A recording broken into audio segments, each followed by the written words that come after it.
Сегодня у нас будет не совсем обычный выпуск, не совсем научные люди, но мне показалось, это будет интересно не только для меня, но, надеюсь, и для вас. Я буду разговаривать с нутрициологом и с фитнес-тренером. Они, в принципе, изучают, можно сказать, не совсем с научной точки зрения, то есть кандидатские не защитили, но то, о чем они рассказывают, показалось очень интересным, потому что мы будем говорить об образе жизни на севере, как влияет питание, как влияет на наличие или отсутствие физической нагрузки. Как говорится, если очень по-простому, что кушать, как кушать, где брать еду, имеется в виду продукты, и как правильно двигаться, или вообще что может случиться, если мы двигаться, перестаем. Потому что мы больше в зимний период проводим в таком сидячем, как сейчас, положении, либо сидим дома, сидим на работе, мало двигаемся, и к чему это может привести. Надеюсь, вам будет интересно, и давайте смотреть.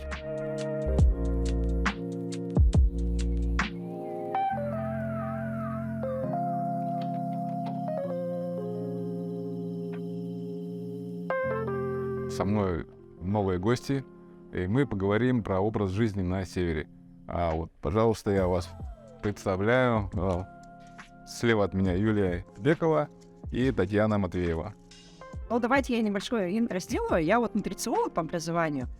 И начнем с того, что такое диета в переводе с древнегреческого. Это как раз и означает образ жизни. То есть в каждой стране поэтому своя диета. То есть для каждой национальности есть свои какие-то традиционные способы питания, провождения времени, распределения активностей. У якутов из-за очень активной социализации в последние несколько веков, сильно изменился, конечно, образ жизни. То есть если мы берем научные статьи этнографов, например, того же Самогатто, мы видим, что у Самогатто описывается рацион питания, привязанный к углеводной базе в первую очередь, а в текущий момент в рационе современного якута преобладают жиры животного происхождения и простые сахара. Скажем так, что это несколько негативный фактор в общем и целом, потому что уже все знают, по большому счету, что это простые сахара вредят, а большое количество жиров тоже не очень полезно. Для всех или для нас? Нет, вообще для всех. Почему? Смотрите, например, скандинавы, они же тоже живут в северных широтах, Они совершенно по-другому питаются. То есть, если сравнивать нас и их, то у них, есть, конечно, жиры животного происхождения, но это в основном морская рыба, такая как селедка, потом что-то, красная рыба, такая как... Сёмга. Сёмга. Давай сегодня немножко набогачим будем, То есть северная рыба, про которую мы говорим, это исконно такой совсем уж заполярный тип питания, А наши, которые поближе к городу Якутску, они традиционно что кушали зимой? Я неправильно это говорю? Зимой они ели в основном кисломолочные продукты, потом, опять-таки, были продукты растительной пищи. Ели караси, конечно, потому что их было очень легко добывать. Например, кушали, конечно, мелкую дичь в основном, потому что ее было проще ловить. И, соответственно, в рационе преобладала еда такая собирательного плана. Все лето ее заготавливали постепенно. То есть ягоды, какие-то коляне. Грибы, ягоды знали, Потом еще, кроме этого, например, были большие, раньше в Амгинском районе сардана росла вообще везде. То есть это было луковое растение, у нее заготавливались клубни. То есть эти клубни, их несут. Не жарили, как сейчас. То есть из лука делали, допустим, луковый суп, а потом у Сялданский район, у них были рецепты, они собирали на болотах луковицы водорослей болотных, и из них их высушивали и делали из них муку, называли ее бурдук. Это наш бурдук это оно, То есть оттуда все идет? Это оттуда. Это совершенно другие углеводы, отличные от текущего времени. Но по большому счету то, что сейчас привозится сюда, или тут выращивается, это замена, альтернатива. Сейчас же прогресс на месте не стоит, поэтому... Развитие агропромышленного комплекса, это, в принципе, всегда было выгодно и нужно человеку, потому что человеку очень нужны углеводы. в принципе. Это во всех странах есть, всегда люди занимались собирательством. Допустим, у древнего человека, который жил примерно в районе каменного века, у него желудочно-кишечный тракт такой же, как у современного, да, но у него в кишечнике были найдены до 600 видов растительной пищи и гермомента. Это вот его кормовая база. Вот то, что он в лесу нашел, то он и ел. А сейчас мы, получается, вот сейчас вот почему мы должны заниматься физической активностью, да? Ну, потому что вот мы...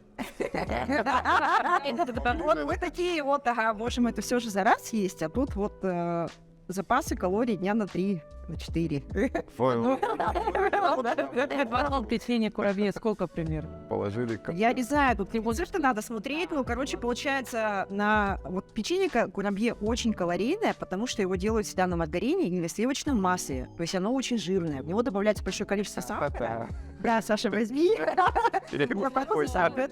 Сейчас то, что готовится у нас, готовим не мы сами, то, что это промышленное приготовление, всегда все упрощается. Естественно, там не будет никакого натурального масла, там будет маргарин. А что у нас маргарин? Это те же растительные жиры, просто концентрированные. Да. Да, не обязательно, что они как бы человеку вообще в принципе нужны. Да, в этом дело. И тут получается, вот смотри, вот примерно я сейчас положу, да, вот для сравнения, да, где-то по калорийности вот столько, наверное, да? Угу. И это где-то как завтрак, но объем маленький, и поэтому ты не наедаешься. Да, есть вот очень слово пищевой комок. То есть объем пищи, который поступил к тебе в желудок, да, пищеварительный тракт, и который, собственно, переваривается. Грубо говоря, чем больше пищевой комок, но я совсем упрощаю, конечно, тем дольше работает организм, тем дольше получает, работает. Взрослого человека желудок примерно в размере 3-4 литра. Он еще и растягивает. Он еще при этом, да, может еще подрастянуться. Это сделано специально, потому что в диком мире раньше, да, когда жил человек диким способом, да, он ел-то не всегда и не постоянно. Он про запас наедался, потом там пока не переварилось. Да, когда в следующий раз покушаю. А мы сейчас, получается, упрощаем еду, делаем ее очень калорийной, гипокалорийной, да? Ага, причем еще объединенной. Перестань.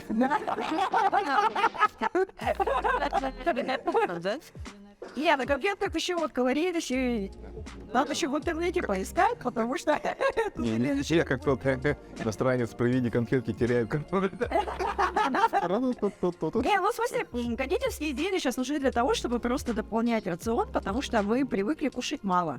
Раньше, допустим, раньше люди ели большие порции были огромные, да, вот такого размера, да? Китайцы сейчас некоторые так едят, да? Девочки в интернете что там сидят, да, кушать. А мы вынуждены кушать на такие добавочки, потому что мы калории можем не добирать.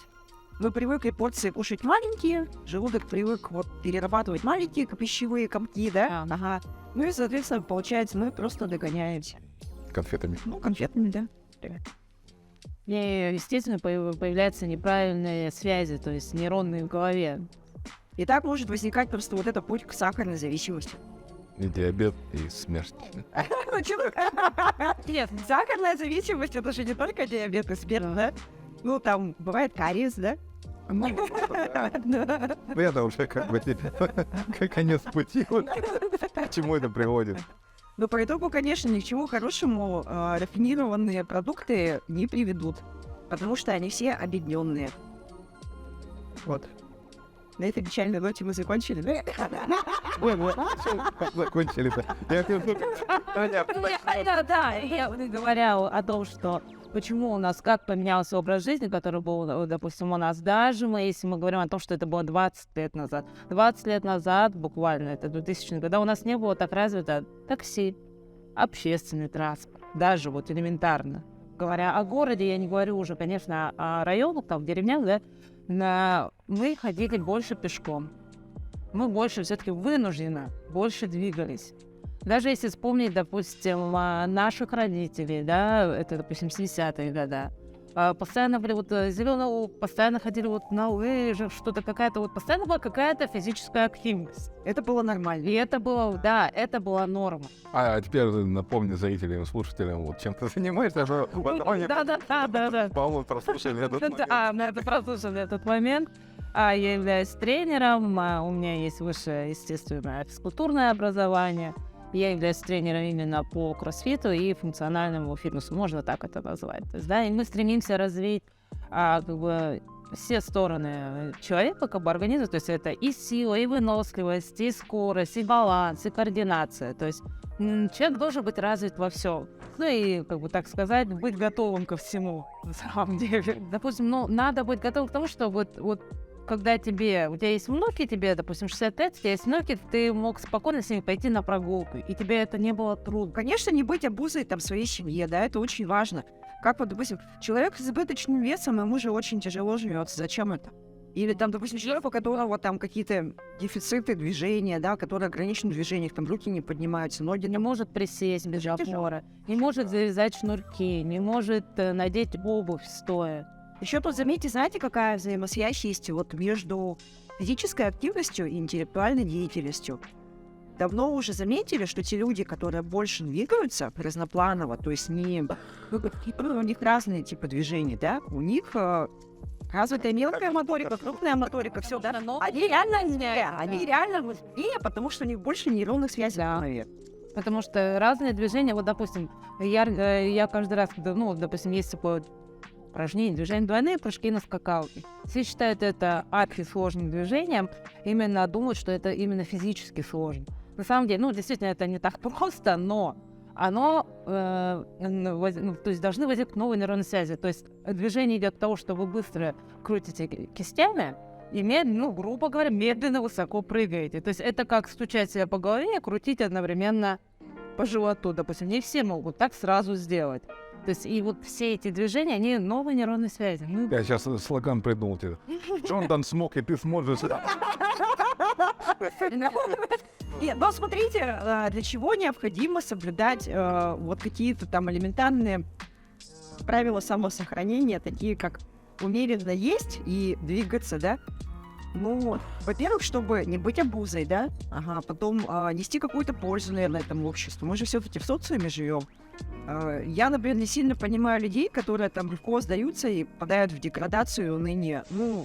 Тебе подарена такая великолепная возможность жить. Это же само по себе подарок, и как-то это не ценить, это, не знаю, зачем так относиться к себе?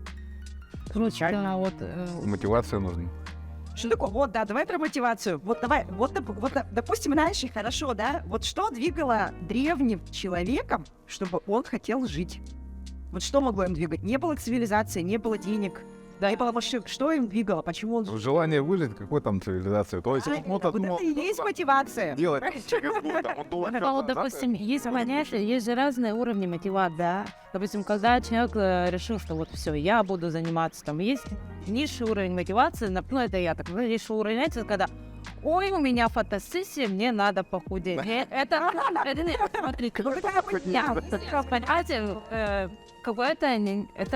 любая мотивация хорошо. Хочет человек, отлично. У него такая причина, отлично. Была бы причина, встал бы человек со стула и пошел куда-то. Но это смотри, мотивация, она же развивается. Допустим, мотивация низшего уровня, да, хочу там похудеть к фотосессии, там, да, хочу, поэтому я там сажусь, не на диету сажусь, да, я начинаю там где-то что-то себе правильно питаться, да, начать там больше двигаться. Достиг человек каких-то результатов, да, через определенное время. Следующий уровень мотивации. Я хочу поддерживать эту, форму. Вот тут потом, как раз проблема и начинается. Потом далее. И знаете, вы, высший уровень мотивации, это когда у человека приходит это в привычку, и это естественно для него. То есть он не ищет причин, зачем этим заниматься. То есть он уже прозрел, получается. Можно и так сказать, но... А почему вообще возникает вопрос поиска мотивации? Давайте про это еще поговорим. Нам же очень много сейчас навязывается с помощью маркетинга, да? И у человека еда и маркетинг — это такие дисбалансы, какие-то формы может принимать. Все же люди разные, они должны понимать, что, допустим, кто-то пониже ростом, да, просто кто-то повыше ростом. Я говорю именно про рост, потому что это основной показатель энергоемкости человека. Я не толстый, я энергоемкий. Бывают люди с повышенной мышечной массой, да, бывают люди с пониженной мышечной массой, бывает с повышенной жировой массой. У всех же будет разная энергоемкость. И мотивация человека оставаться быть здоровым и нести пользу обществу, да, она должна как-то продираться сквозь информационные потоки разного, извините меня, шлака. Даже на якутах возьми, да, якут трава не ест, это вообще анекдот, да. Мы так и раньше... Получается, да? А мы, Делаешь, что не ели. да, мы, получается, раньше все время-то и ели, а сейчас почему мы едим мясо? Вот это навязано стереотип. Откуда он взялся? Не, чтобы вот у меня вот такая была информация, что то, что мы сейчас едим, это вообще вот более современная кухня. Или даже вот сейчас мы находимся вот, ну, в отделении, можно сказать, Тыгын-Дархана. Эту кухню вообще придумывали там буквально не так давно. То есть вот популяризировал Иннокентий Иннокентьевич Татарбаков, но по сути как бы к истинной кухне якутов, ну, реально, вот как народную, она вообще не является. Это как в Китае, типа, есть там скорпионов и всяких жуков, это вот типа как шоу-кухня. А на самом деле их настоящая еда — это совсем другое, то есть и там как бы и люди-то не видят, не знают. Носить это европейские, там, китайские, тайские рецепты в современные рационы, безусловно, нужно, потому что это, ну, знаешь, не у всех есть возможность поехать, например, во Францию, да, а хочется попробовать тот же жульен. Да бога ради, пусть он будет здесь. Да? Не в этом же дело немножко, то есть надо просто понимать, что вот это блюдо, да, которое вот мы называем саламатом, но сваренное по технологии жульена, не исконная якутская еда. Не исконная якутская еда. Не ели так. Это придумано было специально для высоких гостей, потому что гостя, конечно, надо кормить жирной пищей в Якутии. Ему же холодно. Вот приехал сюда какой человек с России, да, элементарно, он даже из самолета не может выйти, ему уже плохо становится. Он на вот эту вот нашу белую мглу смотрит, его потом Впадает в депрессию. может спасти только саламат, вот я реально говорю. Спасительный саламат. Инъекцию саламатом не... Да, только саламату, да. Ну, это получается тогда она как бы стандартизирована под европейский, что ли, рынок. Или как сказать, для европейцев. Ориентировано, да, ориентировано больше на европейцев. Вот меню, допустим, так Интерхана седьмого неба, это нормально, да. И для нас это тоже нормально, потому что мы не должны стесняться пробовать кухню других народов мира. Но, наверное, все любят манты, все любят плов, да, многие любят сейчас корейские блюда, которых много на рынке стало. Те же суши, роллы и фанатеют, да. Но надо просто маленько в них вот разбираться, потому что их, когда готовят в кафе и ресторане, как могут вкус улучшить? Положить больше жира, положить больше сахара, положить побольше уксуса, да? Я вот недавно, вот сейчас вот, пока вспомнил, вот, Александр Скрипин, по-моему, пост там насчет там вот удивительный вкус глутамата, и типа он не так типа страшен, как на него там нападают люди. Он немножко он немножко страшен только в плане того, что ты можешь себе загубить рецепторы, если постоянно его есть. Ты просто привыкнешь к этому Ну, сильно. это вот как колбасу постоянно есть, и там уже мясо не воспринимаешь. У меня был опыт, я вроде у нас был. То есть, да. Ну, то есть, нет, довольно давно отказ, допустим, сначала, ну, на определенное время там от соли, там, да, от каких-то специй, и для того, чтобы мои рецепторы снова начали чувствовать... Вы сосочки. Начали чувствовать вкус, ну, продукта. То есть, какой у него вкус, там, да, то есть, убирать соус, то есть, ну, я, в принципе, как бы, соусы такие, ну, то есть, промышленные не использую, да, но когда-то давно использовала, вот я убираю, то есть и через несколько дней ты открываешь для себя по-другому вкус обычных продуктов, которые ты вроде бы всегда ел, но добавлял там сахар, там, не знаю, какой-нибудь там кетчуп, что там сейчас едят. Ну, кетчуп, горчица, там, всякие Да, соусы. и вот, допустим, просто вкус мяса, вкус каши, там, да, вкус яиц, вкус овощей особенно, допустим. Это как люди в «Матрице», которые просыпаются, типа, блин, что за говно я ем? А реально Да, а все смеялись же, когда фильм смотрели. Блин, он там какую-то бойду, там, не знаю, то ли каша, то ли там какой-то размягший кисель ест. Это в жизни так оно и есть. Нет, я лучше в «Матрицу» обратно, да? Да, на самом деле, да, но это как бы хорошо, когда вы это готовите дома, сами знаете, с чего вы сделали тот или иной соус, а не когда вы... Блин, это вообще лохматые 80-е. Когда... Я не знаю, да, вот по поводу общепита, я считаю так, что имеет место быть такая культура, как общепит, обязательно она везде есть, потому что не у всех есть время готовить дома. Надо просто, ну, наверное, как-то исходить из того, что ты кушал дома, и потом вот это в меню выбирать. То есть, если ты дома кушал уже мясо, ты, ну, тогда в ресторане закажи рыбу. Да, по такому принципу. Ну, я так. И салатик, да, кашку возьми. Каши, кстати, почему-то в Якутске очень мало готовят. Почему-то только 2 вида я нашла. Рисовая. Рисовая вся. А утренняя каша? Да, ну, как вот все привыкли, утренняя каша тоже, да? Да, вот, не обязательно даже. Ну, это просто... Да, стереотипно опять. Не, кукурузная, например, там, да, пшёная, Сейчас вообще очень большое количество, вообще выбор продуктов в Якутске стал просто гениальный. Я вспоминаю, что было буквально там 10 лет назад, да, но небо и земля. Ага, мы когда вот слышали эти названия там на богаче, руккола, там, булгур, кускус, все такие были. Сейчас он на всех углах появляется, господи. Да, Ой, газе даже вот. В принципе, можно просто там пакетик там опустил, то есть не надо там дозировку. Я вот сейчас лениво так готов сидеть. Да, единственное, что вот, заметьте, вот эти вот технологии, которые упрощают продукты, приготовление домашней кулинарии, да, они всегда связаны с объединением химического состава продукта. Это неизбежно получается в ходе термической обработки, потому что, чтобы упаковать его в пакет, вот это все нужно вот из дикого риса, который обычно бывает цветной, он никогда не бывает белый. Ага, сделать белый, Потом, да? его там, не только, его там моют, нагревают, сушат, опять моют, нагревают. Пропаренный, это самое вообще жизнь. Это самый, типа, вообще супер очищенный. Да. Отличие сейчас полезно сам микроэлемент. Да, и получается, с каждым смывом у тебя что-то вымывается. Вот в каждой термической обработке у тебя происходит потеря, остается энергетическая ценность условно там какая-то. Так вот почему цветной там самый дорогой на полке. Конечно. Я думаю, что это покрашенный рис так вот продают. И сюда-то он еще приходит. Это, между прочим, сюда в Якутск привозят обработанный рис. Да, у каждой породы свой галактический статус всегда есть определенный, потому что каждая порода — это генно-модифицированные продукты, между прочим. Каждая порода, чего бы то ни было, это генная модификация. Поэтому мы едим ГМО всю жизнь. Просто сейчас им стали почему-то пугать. Раньше бы кто и задумывался. Раньше что дали, то и ешь. Да. Так, на самом деле, мы давно уже едим все ГМО, да? И просто у одной породы, допустим, будет мясистость повышенная, да? У другой там какое-то строение жира такое особенное, хорошее, да? Чтобы Мраморное. Да. А говядина тоже, да, она бывает мраморная, не мраморная. То есть разные способы просто вот технологической подготовки мяса в производстве. Потому что это же производство.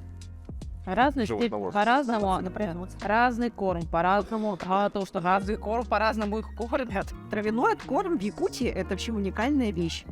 Просто вот еще Запад про нашу говядину не узнал. Они ее немножко не понимают, они говорят, она у вас какая-то жирная, она у вас какая-то не такая. Ну, то есть у нас реально другая она, да? Ну да. Но тут немножко фишка в чем, да, в плане вот содержания витаминов, возможно, что у наших даже бывает, что и получше, потому что они все в основном питаются в естественной среде обитания, и травы, которые растут на нефтяных почвах. Нефтяные почвы — это всегда залежи больших микроэлементов, то есть получается сама трава обогащенная, корова питается обогащенной травой. Погащенный уран. Выпас. Да, свободный выпас. Он тоже имеет место быть, просто это мясо совершенно другое по структуре. То есть нашу говядину с австралийской говядиной вообще сравнивать бесполезно. Это два совершенно разных вида говядины. Они на другой стороне земли. Ногами ходят. О чем вы говорите? Мне, как якуту, допустим, австралийская не нравится, потому что я вот нашего... Может, тебе там кенгурятину подсунули под еду говядину? Я кушала кенгурятину, тоже я кушала, где-то она другая. Нет. Вообще, Да. не сравнила ни с чем. Мы находимся в кроссфит-зале «Тенир», и здесь мы поговорим о необходимости тренировок, физической нагрузки в условиях Крайнего Севера. Ну, давайте так, я начну сейчас прокомментирую немножко, да. В современной жизни мы стали двигаться намного меньше, чем вот буквально там 100 лет назад. У нас отвалилась сельхозработа, естественно, у городского населения имеется в виду, да. У нас отвалились вообще очень многие вещи в жизни, которые человек делал всегда. У многих сейчас жизнь выглядит как: дома лежу, на работе сижу. Лежу-сижу, получается, движения нет. И у человека во время сидения, допустим, начинают спазмироваться мышцы постепенно. Человеку необходимо это просто компенсировать, чтобы оставаться здоровым, поэтому вполне себе нормально заниматься, в принципе, какой-то физической активностью. Таня сейчас вот как специалист, она лучше прокомментирует даже, что это такое. Да, конечно. У нас, во-первых, даже если сравнить 10-20 лет назад, у нас совсем по-другому у нас сейчас физическая активность. Мы стали почти у каждой семьи по одной, по две машины. Если между домом мы лежим, на работе сидим, то между домом и работой в основном мы сидим в машине. Еще мы в машине сидим как? Мы сидим либо вот так сидим, Да. либо мы сидим вот так. У нас обязательно нога вот так подвернута, да? То есть, да. Поэтому любая физическая активность, любой фитнес — это компенсация той активности, которая у нас должна быть в жизни естественным путем. И поэтому, будь то бег, будь то ходьба, прогулки, йога, растяжка, неважно, кроссфит, то есть, да, какой-то функциональный фитнес, важна физическая активность. Для того, чтобы, потому что, действительно, как сказала Юля, у нас спазмируются мышцы у нас укорачиваются. Очень много людей постоянно вот в таком положении, у нас заворачиваются плечи, укорачиваются подключичные мышцы, то есть постоянно находятся люди не могут поднять руки до нормальной амплитуды, то есть, да, очень много людей вот в таком положении, казалось бы, хотя это полная амплитуда движения. И потом, получается, в какой-то момент наступает так, что болевые синдромы заставляют идти к врачу. А что в этой ситуации, когда у тебя мышца спазмированная, допустим, да, или укороченная, что тебе может сделать врач? Он же тебе не будет ее подрезать там и растягивать, да? Таким образом, проблему просто не решить. Ну и кратковременный, конечно, эффект дают волшебные таблетки, те же анестетики, да, но это буквально там действие на полчаса. А смысл? Надо просто стараться понять вот что, да, ничего постыдного в том, чтобы ходить там в ту же секцию ЛФК, лечебной физкультуры для начала, да, потом постепенно тело подготавливать к общей физической подготовке. Самое главное, ну все об этом знают, тренеры вот даже не рекомендуют, да, резко сбега в карьер, да, то есть вот ты такой сидел, да, и побежал сразу там штангу тягать. Да, естественно. И, допустим, когда приходят ко мне ученики, есть понятие масштабирования движений. То есть любое движение можно масштабировать, можно, упростить, да. То есть это не только уменьшение количества, да, не уменьшение там веса, там, понятно, там приседаем со штангой, без штанги, да. Это само действие, само движение можно разбить на какие-то части. Допустим, тот же вот все боятся кроссфита, там бёрпи, функциональные бёрпи. Я вот, будучи там беременной до 9 месяца, вот у меня в комплексе было бёрпи. Что я делала? Я делала приседания без веса, без ничего, и отжимания от очень высокой тумбы, вот. Это то же самое, что бёрпи, это что мы упали на землю, грубо говоря, отжались, встали, вот. Нет, там не то, чтобы отжались, там прям резко чуть-чуть. Да, то есть любое движение можно масштабировать, упростить до элементарного движения, которое не будет травматичным. Тогда вот, типа, можно с дома, как бы, с тренировок дома начать. Смотрите, давайте вот по поводу тренировки. Да, вот сейчас я специалист объяснил, что такое тренировка дома и что такое тренер. Тренировка дома человеку, который раньше не был сам тренером и который не знает, как должны быть направлены движения, самостоятельно дома заниматься опасно. Когда мы копируем каких-то мамочек в декрете, которые что-то там в Инстаграме показали, да, мы не учитываем очень многие факторы, такие как разница физиологии, да. Тренер со стороны, он это просто будет видеть, потому что у каждого человека рычаги разные. Вот сравните нас, да. У нас у всех просто вот эти все сгибы, они имеют Даже я встану и объясню. разная длина рычагов самих, да. Вот копировать движение просто другого человека, да, не понимая, что ты должен делать, это очень опасно, это очень травматично. А занятия с тренером в группе или индивидуально, они эту проблему всегда помогают решить. Главное, что тут, Таня? Грамотный тренер. Вот это да! Да, грамотный тренер, да, потому что у нас очень стала популярна фитнес-индустрия вот последние 5-7 лет, особенно в Якутске, да, вот последние 5-7 лет такое развитие стало. И все-таки удаленность нашего региона дает не очень хороший пример того, что очень многие тренера, не выезжают из региона на обучение к специалистам хорошим вне нашего города.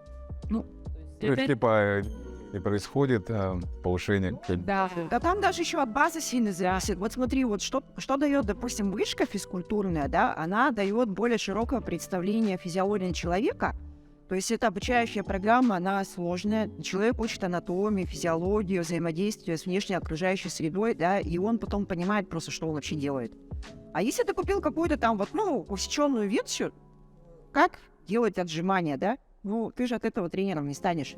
Да, допустим, нужно понимать, да, как это работает. Да, и я всегда говорю, что количество твоего обучения всегда говорит о тебе как о качественном, так скажем, качественном тренере. Допустим, есть вот CrossFit Level семинар, который приезжают американцы, да, проводят, он двухдневный. Он хороший, он классный, совсем другая методология. Но этот семинар не сделает из тебя супертренера. Это тебе дает основу понимания. А потом уже куда дальше двигаться, какие-то дополнительные, какое-то обучение, туда. То есть я вот всегда говорю, что человек может указывать миллион сертификатов каких-то, и это не всегда говорит о нем как о тренере. Поэтому прекрасная альтернатива, когда есть, вот сейчас очень многие практикуют фитнес-студии, там тренера, пробные бесплатные тренировки. То есть ты приходишь, попробовал, понравилось, оценил, записался. То есть это прекрасно ввиду того, что хотите заниматься физической активностью, можно куда угодно пойти, найти тренера, как бы очень доступно сейчас в Якутске. И подведя итог, получается, вот мои мысли, значит, если хочешь заниматься, можно попробовать дома, ну, в плане там физкультуры, просто вот какие-то базовые упражнения. Но если ты хочешь там какой-то эффект в длительной перспективе, ты правильно себя... Нет, смотри, вот, Катя, нет, это-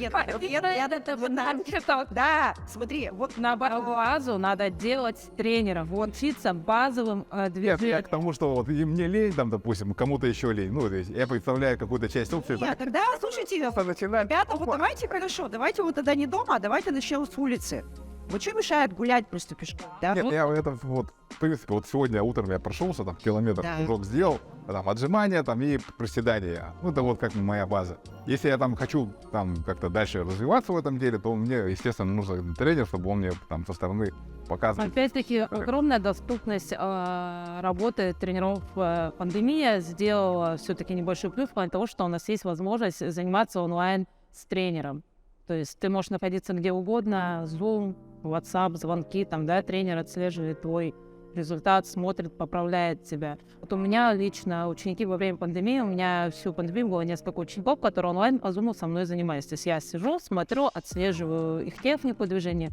То есть, Тогда в любом да, и случае ученики надо... прекрасно занимались, там, худели, поднимали свою прекрасную физическую форму, улучшали, то есть... То есть в любом случае лучше начать... Начинайте лучше всегда с тренера, потому что действительно очень многие еще любят смотреть в зеркало и смотреть в зеркало и делать какие-то движения, ну, упражнения. Опять-таки, вы повторяете неправильный паттерн. Если у вас изначально неправильная поставленная техника, вы смотрите на себя и постоянно повторяете неправильную Красиво. технику. Нет, ну, допустим, я вот приседаю, смотрю, повторяю, запоминается на правильные шансовые движения. Сразу неправильно делаешь, Даже, да. тебе никто не подскажет. В нашем зале нет ни одного зеркала. Даже вот смотрите, получается, вот, например, ребенок, не будучи профессионалом в физкультуре, при этом в детстве посещавший какую-то спортивную секцию, самостоятельно не факт, что во взрослой жизни он сможет вернуться в спорт. Дело в чем? В детских спортивных секциях изучается всегда определенный вид спорта, и у каждого определенного вида спорта есть узконаправленная техника, да? То есть, например, техника футбольного бега, да, техника просто бега, техника бега через барьер, она абсолютно разная. Участвуют разные группы мышц. Хоккей, да, то есть это все разные виды спорта. Если человек, допустим, в детстве стал кандидатом в мастера по какому-то одному виду спорта, но при этом ему плохо преподавали общую физическую подготовку, такому человеку все равно при возврате после, допустим, полученной травмы, да, все равно необходимо обращаться к тренеру, потому что травму он получил по какой причине? Значит, он где-то что-то себе вот в организме вот что-то там не развил, понимаешь? Многие травмы спортивные, они из-за этого возникают. Да, и еще ведь у нас очень многие люди, если мы говорим о взрослых, ну, как бы, да, старшего возраста люди, уже имеют свои травмы, особенно, очень у многих из-за нашего климата, да, артроз, все всегда связано с суставами, да, потому что зачастую холод, плоходелись, там, ну, нет, даже нет, то, что все в молодости ходили тонко одеты, это сейчас у нас есть там какие-то ватники, еще что-то, а у людей нашего возраста, чуть старше, зачастую всегда проблемы с суставами, то есть, да, кроме того, грыжи, да, и если у тебя есть хоть что-то из этого, тебе надо обязательно заниматься, начинать с тренером, потому что тренер, он видит, он знает, он подскажет. Очень много людей иногда ходят, занимаются, что-то делают дома, потом приходят и выясняется, что у человека есть там протрузия, у человека есть травма колена, там замененный мениск, там порванные связки в свое время, там в школе подскользнулся, порвал себе связку, само зажило, а теперь выясняется колено. Ну, да, в частности, потому что тренер просто позволит человеку соблюдать также и технику безопасности в занятиях. при индивидуальной тренировке достаточно сложно достигнуть, потому что мы не всегда свои самочувствия можем воспринимать вообще полноценно, адекватно. Ну, бывают у человека такие состояния, да? Хочется, нет, хочется просто жить активно сразу, да? Да, у многих такое желание есть. Вот. Все есть сразу. Да, все сразу. Все сантовое. Вот это вот, да, вот это Вот как у нас любят там, ай, пробегу-ка я сегодня полумарафон, там, да, пробегу-ка я 10 километров. Человек, ну, понятно, что нужна подготовка. То есть, не говоря уже о технике бега, обуви соответствующей, потому что это бег не по прекрасному покрытию для легких атлетов и бегать. Я вот в детстве занималась легкой атлетикой, ну, недолго, 2 года, да, и для того, чтобы, допустим, мы освоили технику бега через барьер, тренер дополнительно нас вводил сначала очень долго на фигурное катание. Он нас их поставил на коньки, потом мы освоили технику бега на лыжах, и только после этого мы стали осваивать барьеры, понимаешь? Я на них так и не научилась прыгать. Дохлый номер.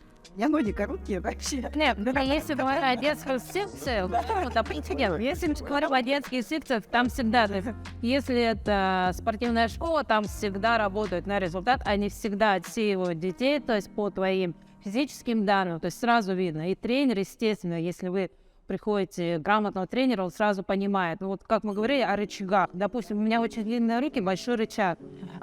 Мне, допустим, делать какие-то движения типа подтягивания киппингом, да, раскачки на турнике. Ну, не то чтобы травмоопасно, у меня сильные там плечи, да, но если бы я была тренером, если бы я пришла вот со своими плечами и без физической подготовки, ни в коем случае мне нельзя было бы вот это вот раскачиваться, потому что это очень травмоопасно, длинный рычаг. То же самое, допустим, если мы говорим о становой тяге, у меня длинные руки просто относительно делаю. Вот, допустим, вот моя рука, если я достаю, ну, допустим, становую тягу делаю, мне поднять, вот, очень маленький отрезок. Допустим, у кого-то, кого руки покороче, это получается, ну, вот, если, допустим, да, очень длинные расстояния. Опять-таки, по-другому распределяется нагрузка на позвоночник. Потому что на нас всех всегда влияет гравитация. Про это не надо забывать. Да, и поэтому, конечно. И вообще, почему я всегда говорю за спорт, то есть, ну, не за спорт, за физическую активность, да, любое поднятие тяжести с пола. Это та же становая тяга. Вот это ужасно. Нам не надо быть этими дедушками, изрекаемые там в фастом деле, да? Который что-то поднимал, и у него там сознали какие-то ужасные последствия. Если я пошел в магазин за продуктами, то я уже там становую тягу. Да, либо ты поднимаешь это вот так, да, у тебя расслабленные мышцы и позвоночник, то есть не ты здесь, да. Либо ты это делаешь все-таки собрано. Например, в Якутске, да, в магазин за продуктами. Вот так ходить точно нельзя, особенно на каблуках, особенно в зимний период времени, это очень травмоопасно. Да, ходят. Ага. Нужно идти в устойчивой обуви, правильно? Потому что гололед, во-первых, да? Неровная поверхность. Постоянно неровная поверхность. Это просто, ну, то снег выпал, то что-то, то дождь прошел. У нас же все время климат. Климат заставляет физически крепкий. Да, и получается, ножки тоже надо ставить правильно. Потому что если ты вот имеешь привычку ходить вот так, у тебя происходит что, захлёст колено у тебя идет, да? А если ты тащишь на себе 20 килограмм продуктов, ты себе нагрузку на колени автоматом что делаешь? Увеличиваешь. Там на суставы. Да, естественно, да. То есть, опять-таки, очень многих, например, то есть, ну, вазбус различные, да, это сразу говорит о том, что у вас по-другому идет нагрузка на мышцы, на суставы, на тазобедренный сустав. И вот, не знаю, без всего этого, занимаясь самостоятельно, ну, немножко опасно. Какие-то. Короче, приходите все в зал, найдите своего тренера и занимайтесь правильно. Да, начните хотя бы с ходьбы. Сейчас потеплеет, надо гулять пешочком. Да, ходите пешком. Да, и говоря об активности физической, да, соответственно, у нас меняется питание, соответственно, помимо этого у нас меняется активность. Если раньше, как я уже ходили больше, да, если раньше у нас, допустим, был больше физический труд, все-таки развит, да, допустим, ну, там, те же 50 лет назад, ну, не говоря уже о 100 лет назад и далее, да, больше был физический труд, да, согласитесь, там, надо было как-то выжить, куда-то идти в такой мороз, что-то делать, да, опять-таки. А сейчас что делать? Сейчас что делать? Но сейчас надо больше двигаться, потому что любой фитнес, любая наша танцы, не знаю, пение, как уже говорила Юлия, да, это та физическая активность, которую мы компенсируем отсутствие ионной. То есть мы вот сидим весь день на работе, мы потом едем в такси или за рулем. Вообще люди жалуются. Такси дорогое. Пешком ходить. Пешком ходить надо. Вот, да, пешком ходить или на автобусе ездить. Стараюсь по возможности находить все в пешей доступности, чтобы у меня ребенок сам ходил, допустим, старший, либо я вот младшую сама вожу, там, да и старшего я до прошлого года везде сама водила. В общем, получается, если ты правильно распределяешь логистику, примерно понимаешь, какой вид работы тебе подходит, и примерно понимаешь адекватно, что тебе нужна физическая активность, и примерно ешь свою физическую активность, что немаловажно, да, что не толстеть, не худеть. Ну вот ты там знаешь, допустим, там тебе надо 1700 килокалорий, и ты одинаково примерно ешь, не одну и ту же пищу, а просто варьируя ее, да, у тебя будет нормальное здоровье, вот и все. То есть просто, допустим, не обязательно даже идти в какую-то секцию, обязательно заниматься там каким-то суперфитнесом, в тренажерку, бегать там, еще что-то, если твоя ежедневная активность покрывает, как бы, ну, твои энергозатраты. То есть есть такое понятие, да, как бы это называется, когда вот есть основной объем, который, допустим, калорий, который твое тело тратит на то, чтобы спать, жить, есть, открывать глаза, там, да, ну, у всех разные, ну, там, в среднем это там 900, да, наверное? Я тут в среднем полторы где-то. Ну, вот, полторы, да, Вот да? полторы спокойно, короче, можно есть, а там уже, если ты... А если ты, А вот если ты, наоборот, ешь меньше, у тебя, получается, организм будет недополучать макронутриенты, это белки, жиры, углеводы, ну и все остальное, там, длинный перечень. А есть те, там, которые, вот, допустим, умственным трудом занимаются? нет, естественно. Умственный труд, смотри, он переоценен. Да? Большайтесь, парни. Умственный труд переоценен. Если умственный труд связан с аналитической работой, он вообще практически калорий не тратит, как выяснилось, да? А умственный труд эмоционального плана тратит больше. То есть если человек... Ага, то есть, типа, я там сижу, там, полю Инстаграм, себя снимает.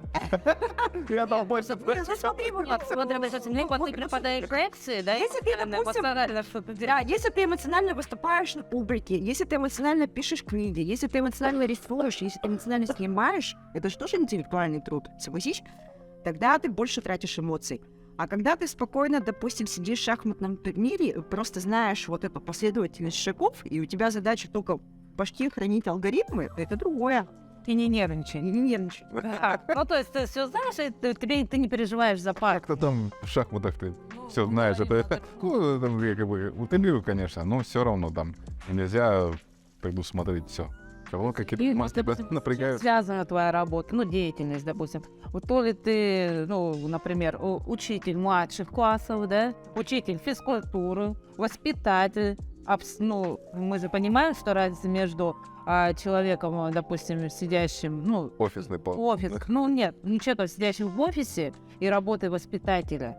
Колоссальная разница в энергозатратах. Да, конечно. Эмоциональных и физических. Да. Если офисный сотрудник, он, допустим, вот бизнес-аналитик, к примеру, как работает, он собрал информацию, забил ее в таблицу, да, у него Excel все посчитал. Ну, получается, энергию он много-то не тратит. А воспитатель в саду, у него там 40 аглоедов. Всех организуют, чтобы они вот как-то более-менее участвовали в процессе. Это не поругайся ни с кем. Правильно скажи, своди их на тренировочку, там, в спортзал. Туалет отвели каждого. Это же все время движение. Нос подотри, Нос подотри. руки, чтобы все там помыли, что-то сделали. Это же огромные энергозатраты. И воспитатели, они же вообще не сидят. Большие, еще, допустим, большие энергозатраты обычно бывают у вообще людей физического труда. Имеется в виду, уже есть очень много профессий, которые связаны с движением, до сих пор они сохранились. Медицинские работники, особенно те, которые работают в хирургических отделениях, там анестезиологи, в роддомах, в травмпунктах, МЧС, какие энергозатратные люди, да, у них же все на движении, полиция вся на движении практически. Потом очень много, вот, ну, военные, те же, про них-то что говорить, да, люди, которые занимаются стройкой, люди, которые занимаются там отделочными работами, да, люди, занимающиеся с техникой работающий, да, то есть занимаешься ремонтом там, Ну, или да. там даже человек машину ведет, он энергии тратит намного больше, чем, допустим, сотрудник, который сидит вот просто вот где-то так. Что-то вот такого офиса. Бумажная работа. Да. Но при этом, допустим, бывает, что у человека возникает эмоциональное вовлечение, вот энергозатраты большие в офисной работе бывают у сотрудников отделов продаж. Уже клиенты бывают разные, надо вестись тоже, вот эти вот барьеры там ставить эмоциональные, да, ну, часто же менеджерам там приходят и ругаются, например, да, хотя они-то что, они вот здесь вот просто бумажку должны принимать. От всех случаев. Да. Или, допустим, да. И вот эти стрессы... Операционисты в банках. Здесь может копиться стресс. Во-первых, стресс будет копиться, пока ты вот, допустим, сидишь. Вот если у тебя такая работа сидячая, у тебя будет копиться стресс. И вот эти стрессы очень хорошо как раз помогают снимать физкультура именно, а не еда. Вот на своем примере скажу, у меня занимается очень много людей, работающих именно вот в таких стрессовых, ну, как сказать, у которых очень много общается с людьми, высокие какие-то Коммуникационная, да, коммуникационная сфера. да. И люди, получается, приходят после работы, да, снять стресс, чтобы спокойно потом пойти домой и вот не сидеть, не приходить домой в семью вот со всем этим стрессом, да. С работой. С работы, да, потому что все-таки работа должна оставаться там, а домой ты приходишь расслабленный, спокойный и приятный Ну, для тоже такой семьи. вариант. Да, нет, это естественно. Все, опять-таки, если мы говорим о групповых занятиях, например, да, это общение, это комьюнити, то есть это сообщество. Ну вот и смотрите, получается, в среднем выходит, что человеку для того, чтобы жить нормально, в зависимости от вида деятельности, с учетом основного обмена, вот эти вот 1500, да, надо есть примерно там в районе 2-2,5. Ну, там мужчины, женщины же отличаются, мужчины больше потребляют, потому что они выше, крупнее, как правило, мышечная масса у них больше, да. Женщина маленько поменьше, но это не значит, что вообще ничего не есть. Вот эта вот позиция «я на диете» и при этом вот так покушал, ну, это не поможет. Это, наоборот, может иметь очень печальные последствия. То есть это все усугубляет. Да. Короче, стресс заедать нельзя. Стресс, да, его лучше задвигивать. Опять-таки, Движение. да. И вот если говорить об условиях, допустим, крайнего севера, ну вообще с севера, да, допустим, у нас постоянно темно и туман. Да? Нет? Да, и у нас повышен из-за этого, ну вот в настоящее время повышается кортизол за то, что нет солнечного света, допустим, да, то, что мы... Вот, кстати, исследования делали сомнологи, да, по северам. Они брали метаболизм коренного населения, проживающего в зонах при и за полярием, да. У нас другой метаболизм, он начинает меняться где-то примерно с 5-6 поколения, в зависимости, ну, как бы вот с момента переезда в эту зону. То есть тем людям, которые объективно переехали в последнее там время в Якутию, бывает действительно сложнее, чем нам, которые, вот, допустим, имеют корни местные. Потому что метаболический процесс у них совершенно другой. У них реально вот могут быть проблемы с кортизолом, это объективно так, потому что у всех всегда метаболизм подвязывается на биоритмы, а биоритмы зависят от солнечной активности. Да, циркадный ритм. Да, циркадный ритм называется это дело. И для поддержания более-менее нормального циркадного ритма, чтобы находиться в гомеостазе, это умное слово, да? Чтобы находиться в нормальном состоянии, гомеостаз — это нормальное состояние, короче, да? Ты это считаешь нормальным? Ага, ну гомеостаз — это когда, ну, более-менее все нормально. Это гомеостаз, в общем, да? Ага, организму нужно себя все-таки вот контролировать, да, вот за питанием следить, за движением следить. Ага, не попадать в линию. Ну, опять-таки, про циркадные ритмы, допустим, если вдруг они нарушены, а у людей сейчас нарушается из-за чего? Из-за того, что сбит режим. Просто сбит режим, плюс еще... Некоторым очень сложно бывает даже в сменной работе работать. Ну, не может человек перестроиться, и все, вот такой у него циркадный ритм. Вот он обязан спать там с 10 до 7, и все, он не выносит такую работу, понимаешь? Да, Да. работа менять. Работу тогда надо менять, не надо себя насиловать, да? Допустим, есть вот, ну, опять-таки, допустим, там биохакинг, это же модно нынче. То, что советуют, когда вы проснулись, там 5 минут смотреть на типа дневной, ну, солнечный свет. Да. Понятно, не на солнце обжигая себе роговицу, да, а именно стараться, если есть возможность, то есть это без стекла, то есть там, да, выйти на балкон, там, да, слушайте, вы запускаете процессы в организме, то есть, да, солнечный свет, кортизол, опять-таки, все это запускает. Вечером почему советую, допустим, уменьшать там, да, свет, сделать его более тусклым, не таким ярким, для того, чтобы Готовиться ко сну, да? ко сну, да, чтобы кортизол уходил на нет, и у нас вырабатывал что? Мелатонин, да? Мелатонин. Да. Да, я залипаю. Скушайте конфеты. Да, давайте покушаем Но опять-таки, Нам пора идти в спортзал, наверное. Так, все, конфетки и спорт. Да, опять зал. Нехорошая идея, есть конфетки, а потом идти в спорт. Да. Ну, то есть это скачок с автора, вот, нутрициолог может рассказывать, да. Итак, мы подходим к логическому завершению и попрошу вот своих гостей сделать небольшие рекомендации вот по всему вышесказанному. Пожалуйста.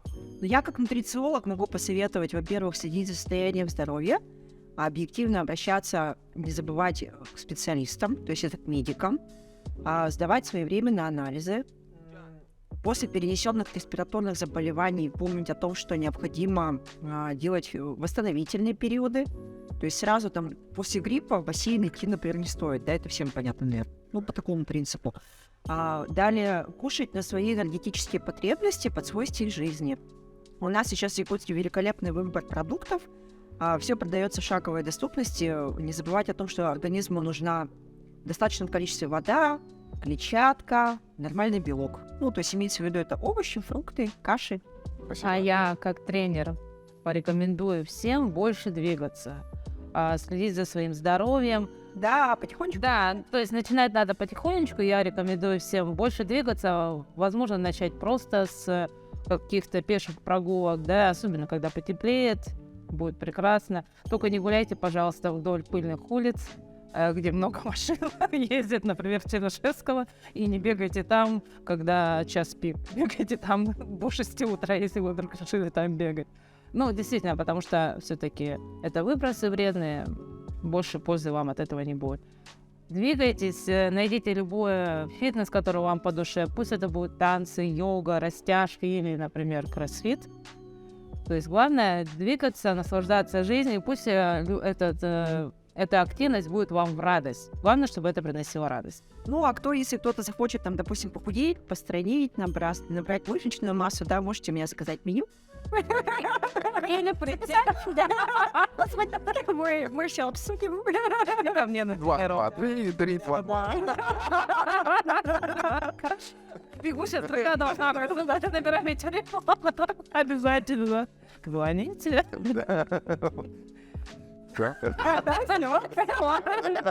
Ну, а какие еще рекомендации? Больше двигайтесь, вкусно ешьте. Да, полезно. кушайте полезно. Вот не надо было занимать 2 часа времени, чтобы это сказать. Ну, в 2 словах, да. Хорошо спите, да. Вот, что сказать. Да. Хорошо высыпаться, стараться не ущемлять себя в своих же правах. То есть у каждого человека есть право на отдых, на самом деле есть право на еду, есть право на жизнь. Надо стараться просто всем хорошо жить.